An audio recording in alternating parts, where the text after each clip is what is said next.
Wow.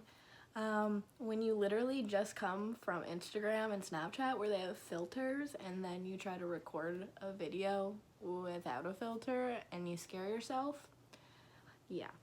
Good morning. It's 6:45 here. I'm still in comfy clothes. I'm in comfy clothes, looking a hot mess. But that's how it is. So, hey guys, what's up? Younglitmama 420. I had something in my throat. Younglitmama 420, and I am back. I'm back with another video. Hopefully I've posted my latest vlog for you guys to see before this goes live. If not, then you'll see it soon. But got the chills. I've really been wanting to start these story times. I originally wanted to start really slow and kind of gradually have you guys understand. I'm so cold. Help you guys understand me and like my past and everything, but I've just kind of realized you're not gonna completely understand me unless I share my story with you. So we're just gonna start down one path. Now, when I first started going down this path, I had already been down and was going down this path. What do I mean? So when I started, or I guess I should tell you guys what we're going to talk about, huh? That's probably helpful. Story time, obviously, we're going to talk about the first time that I tried smoked G and hallucinating. Because yes, they can go hand in hand, but I was never, I had no idea that they could be hand in hand the very first time that you use, as well as hallucinating doesn't just come about from staying up for days on end. It can happen from just doing too much. So this is the story of where my meth addiction started. And yeah, I don't know what else to say. This story is literally a addiction slash paranormal story slash hallucinating. I really don't know, and I'll try to explain that further as we go. So, like I was saying, two paths, right? I was already an addict. I was addicted and using heroin, and at the time I had been an addict for at least over a year and a half, maybe 2 years. I was still only smoking it at this point, but my addiction had already fully succumbed. I wasn't living at home. I didn't have money, wasn't showering, So, yeah, I had a really close friend. I know that's kind of hard for some people to kind of grasp.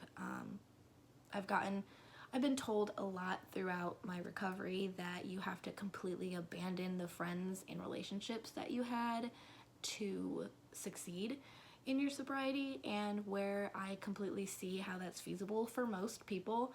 I'm not like most girls. No, it wasn't mine. I obviously got rid of a lot of toxic people, but there was a couple people that I kept around me, and for good reason. I'm still friends with those people. I still love those people. They meant a lot to me. So this person in particular, I was dating an ex at the time. We'll call them James. Okay, we'll call them James.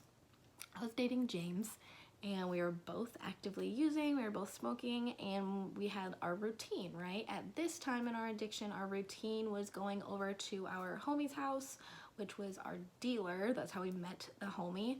And we'll call him John. James and John. So me and James would go over to John's house daily, unless James, my boyfriend at the time, was working. At one point, he did have a job, so that was nice, but it also is going to lead into something. So I'm trying to set the beginning. Me and the boyfriend would go over to John's house daily, get high, buy our stuff, hang out, that sort of thing. Well, it's not like we were the only people over there. There's a huge group of us, do you know what I mean? Because John was the dealer, so he was surrounded by people a lot of the time.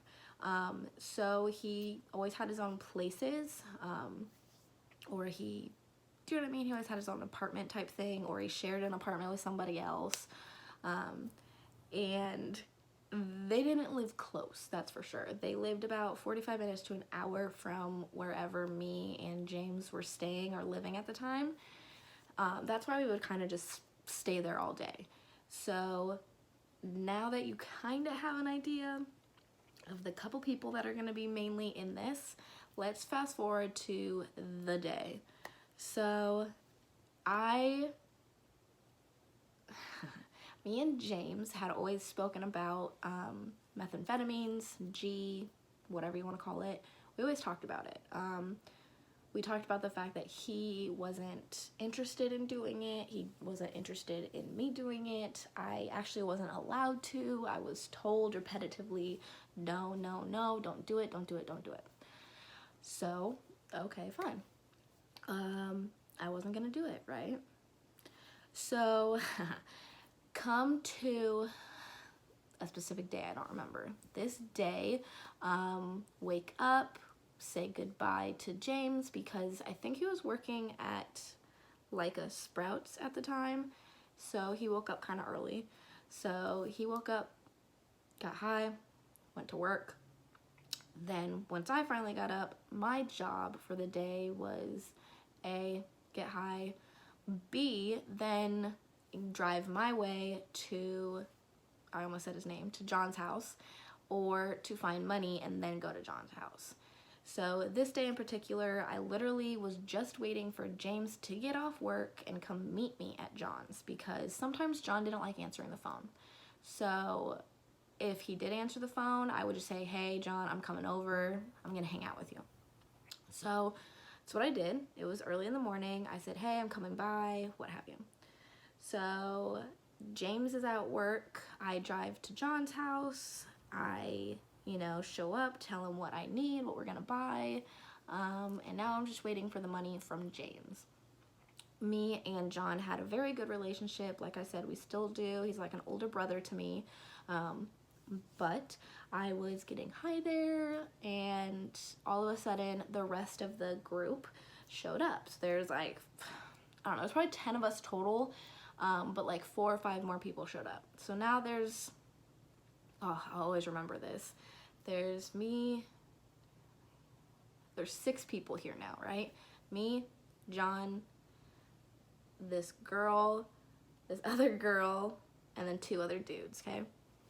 And they're all smoking G, we're all getting high. I was just smoking off my tray. I was just smoking my heroin, and all of a sudden, one of the females, we'll call her Julie. I'm gonna forget all these fucking names. Call her Joy. Julie. Julie had basically like a dab rig or a bong that they used for G. It's more like a, how would I explain that? It's more like a bong. There's obviously, like with anything, there's multiple ways to do it. And so at this night, they were smoking meth or G out of a bong.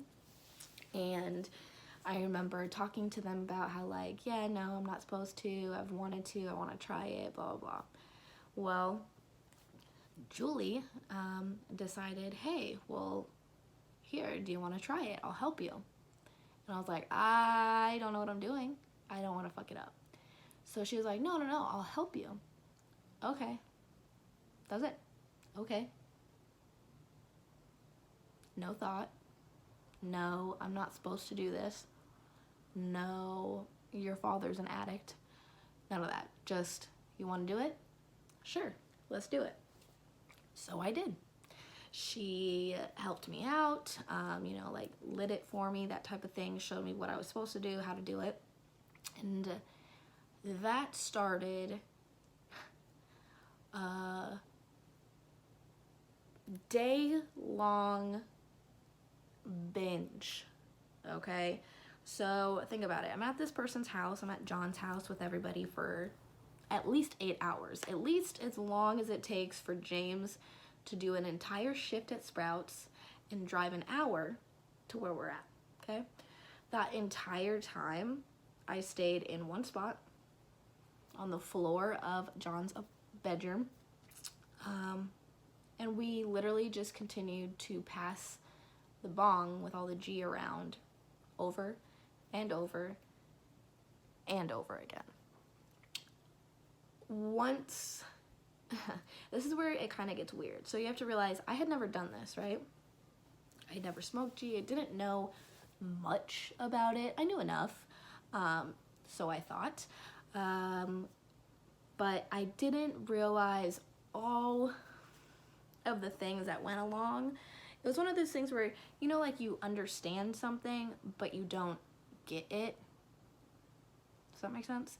You understand something, like you understand an idea. You get like, oh, I'm gonna light and smoke this, and eventually on this side, I could hallucinate, right? But you don't get it. You don't get how it works. You don't get the from A to B scenario. So I was there smoking for hours. And all of a sudden, like that, James is there. Yo, what the fuck? Why are you here so early? Mistake number one.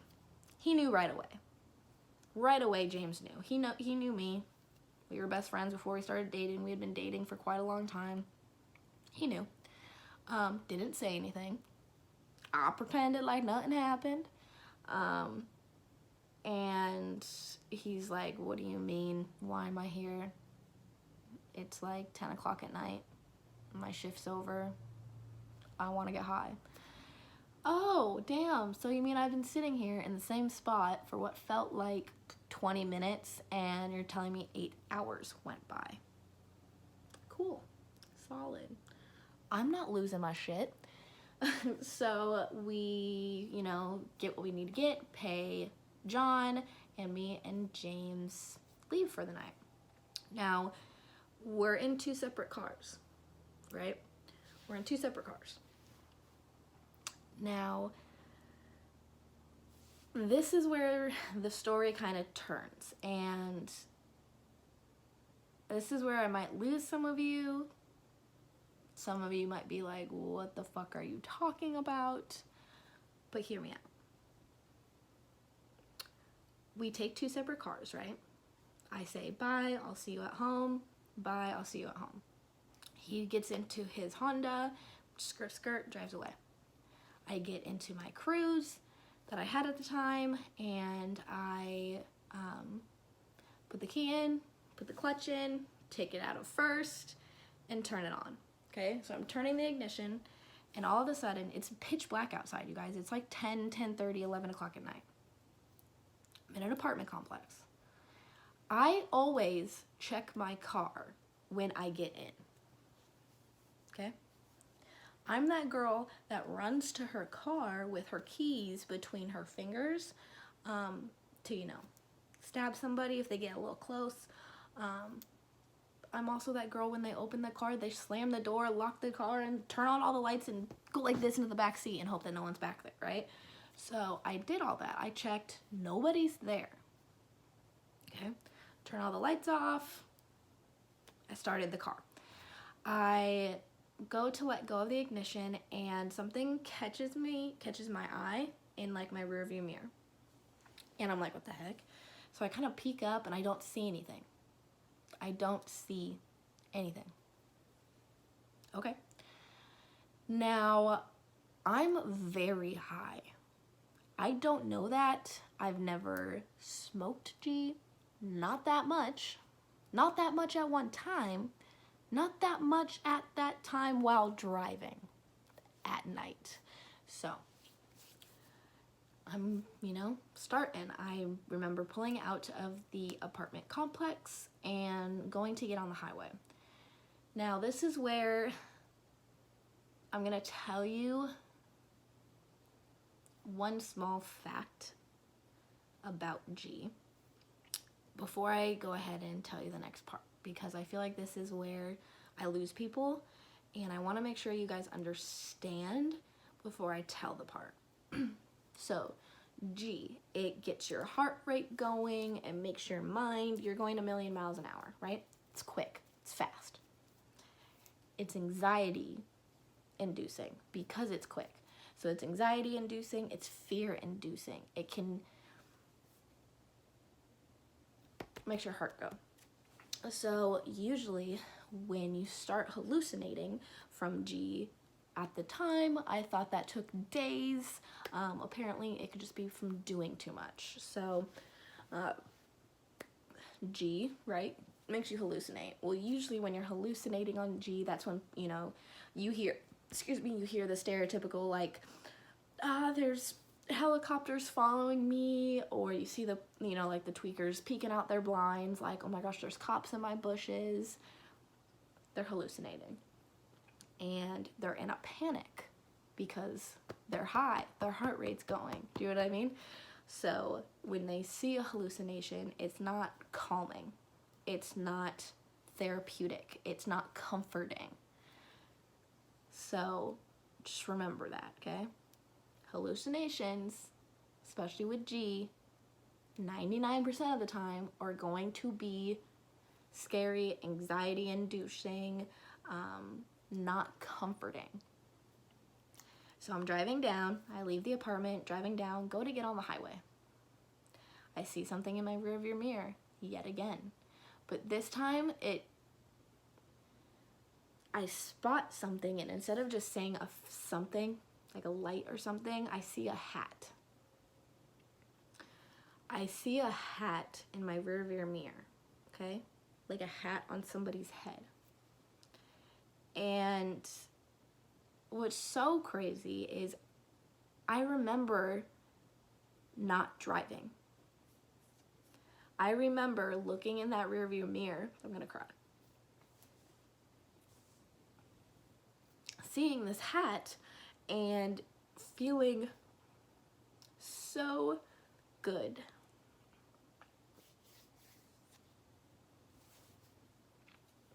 I remember simply feeling like I didn't need to pay attention to the road. I needed to simply pay attention to what was happening in this mirror.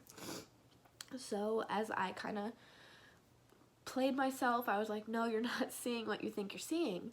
So I, again, get the courage, I'm gonna look in my rearview mirror, and I see a figure or somebody sitting in my back seat, like in the middle, right? Like, if you're riding in the back in the middle, you can kind of like see yourself in the rearview mirror, and sometimes you accidentally lock eyes with the driver, like in the mirror. So I'm looking in the mirror and I see a cowboy hat. I see a cowboy hat, and it's kind of tilted down, so I can't see a face, I can't see like a body. I just can tell it's at the height of someone sitting in my back seat. It's a cowboy hat, kind of tilted down, you know what I mean? Like it's covering their eyes. And I knew exactly what that hat was. And it was so comforting. I was very, very close to James's father. It was really close.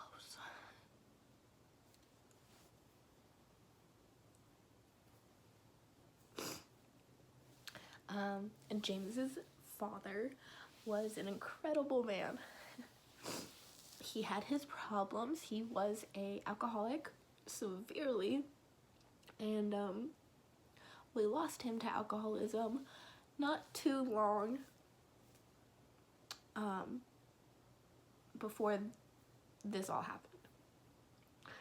So we were already in active use. His dad was an addict, mainly with alcohol, but he'd do or try anything.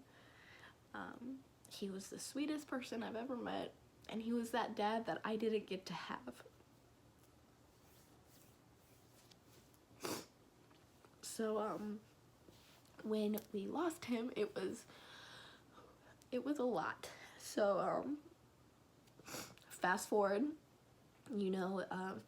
fast forward 3 to 5 months. We're in this scene, right? We're in my car. 3 to 5 months after he's gone, I'm in my car driving home after being so high from something. I don't know what I'm doing. And I, start driving, and I have this fear of like, I've never driven on this before, right?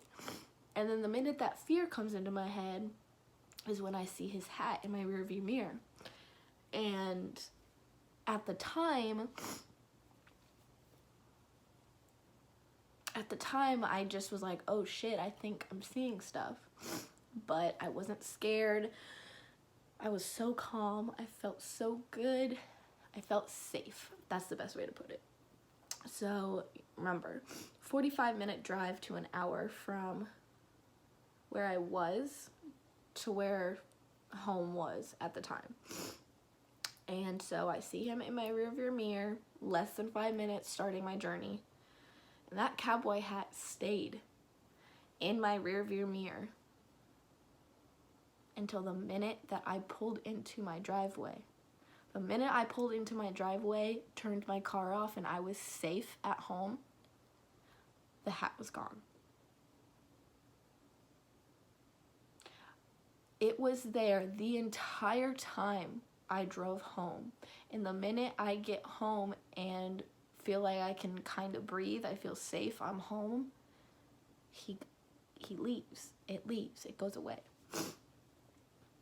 So now looking back on it, I don't believe that was a hallucination at all.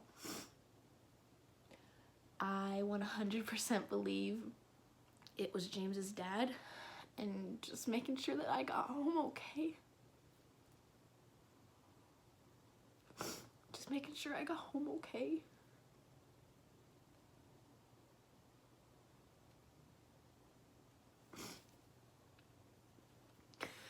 So,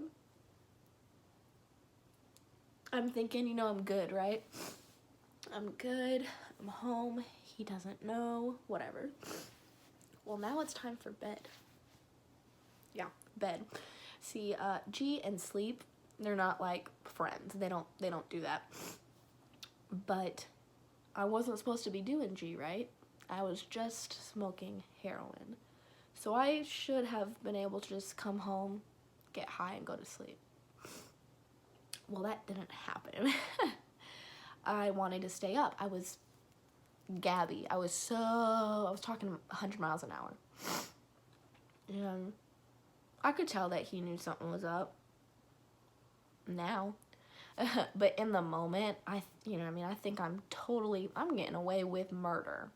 No one knows. So he finally, gets frustrated enough, makes me try to go to sleep. I know you say you're not tired for whatever reason. You need to go to sleep. Okay, so I remember laying down to go to sleep, and then the next thing I remember is thinking I heard something, and I didn't move. All I did is open my eyes from sleep, and I thought that John's wife, who is,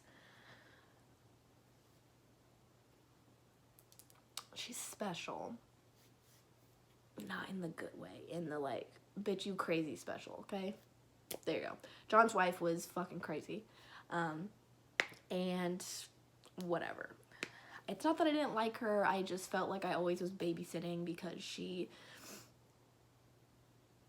was gone. She was kind of just one of those people that did too much, so fast, so long that she was gone.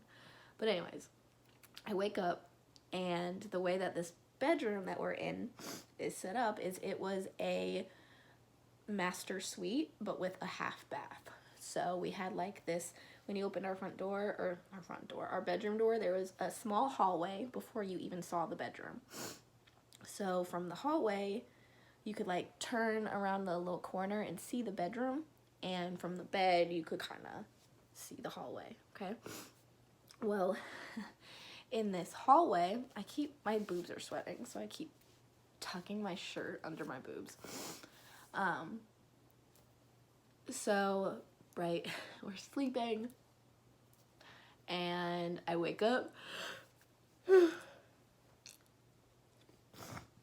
I wake up from a dead sleep, and I think that I see John's wife going through my makeup vanity. Sounds so crazy now. So I had like a makeup desk, right, with a pull-out drawer, a little mirror that had my makeup on it. And I started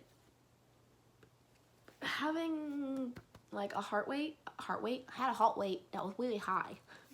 My heart started racing really high, and I started like going like this. You know what I mean? Like squinting, because I swore I heard something. And that was the switch. That was the switch between me seeing that hat and being comforted, and then all of a sudden I start hallucinating, and I'm scared, I'm anxious, I'm mad, I'm like, what the heck? So I kind of sit up, and I'm like, what are you doing? Yo, I sat straight up in the middle of the night and started cussing out my boy, James, for letting John's wife come to our house, into our room, and steal our makeup. Yeah. I was convinced that I was seeing John's wife stealing makeup from my vanity and trying to be sneaky. So I'm like, James, do you see this? And he's like, see what? And I'm like, shh, she's gonna hear you. Do you see John's wife? She's stealing. She's going through my makeup. And he's like, what are you talking about? And I was like, Nicole's here. Like, what don't you understand? She's over there. John's wife, Nicole, is over there. And he's like, no, you're fucking hallucinating. I know you're smoking G. Go to bed. Oh. Shit. You're fucking right. I was. So, I really don't remember falling asleep or anything. But the next morning I do remember we finally had that talk, and I mean, it's like with anything in the drug game, you can say you're not going to do it, and eventually you will. So, that kind of, unfortunately, that led us both into a pretty heavy addiction with meth for quite a few years alongside our addiction with heroin, but I never hallucinated like that again, ever.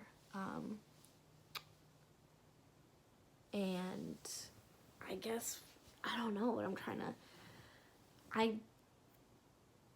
I feel like so much happened in a really weird short time, and drugs were involved, so a lot of people aren't really gonna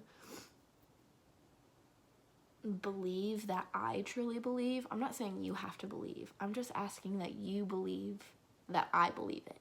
Do you know what I mean? But I solely believe the first time that I smoked G, yeah, I hallucinated really bad. But I also think it was one of the best paranormal experiences I ever had. I don't know if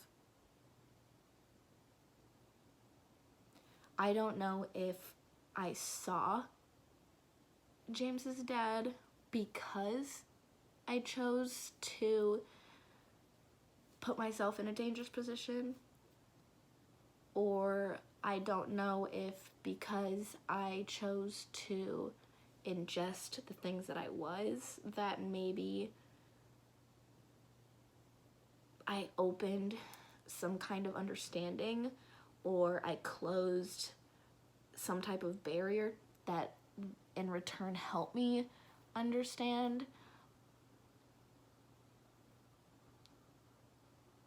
and experience something so amazing and paranormal. But I don't know what else to think. I solely believe, yeah, I hallucinated. I thought I saw some crazy bitch stealing my makeup that has never been to my house. But having seen that cowboy hat, to this day, still comforts me.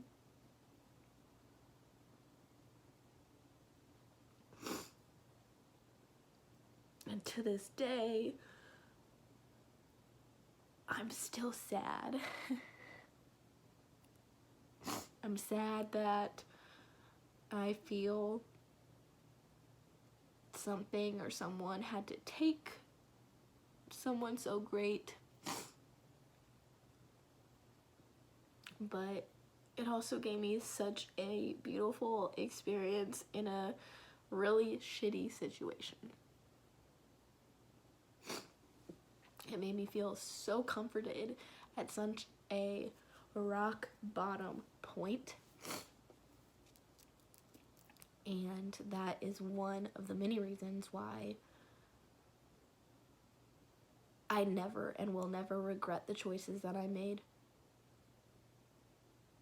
I'd honestly do it all over again and go through the hell and the pain, because otherwise I wouldn't understand.